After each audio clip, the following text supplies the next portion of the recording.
すごい急な坂。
この小学院さんがね、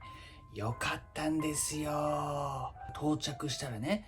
お茶とお茶菓子を用意しておもてなしをしていただいて、本当にもう癒されました。ありがとうございました。で、いろんな世間話なんかもしていただきまして、で、ここはこうなんだよ、ああなんだよっていう知識も、教えていただいたり、で、その後に住職さんがね、ちょっと奥の部屋でこう招いていただいて、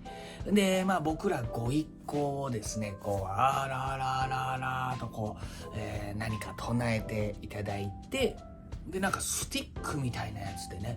こう神聖なる水にちょんちょんして、これ初めての経験なんで、こう独特な表現になってしまうんですけど、スティックで水をちょんちょんして一人ずつおでこにちょん、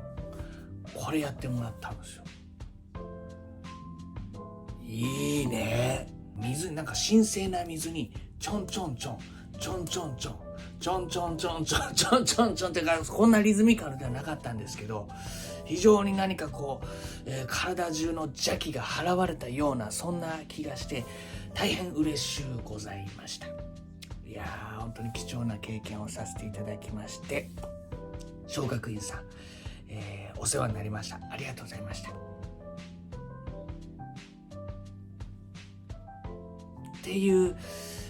まずは小学院さんに行ったよというお話ですね。旅はまだまだ続きます。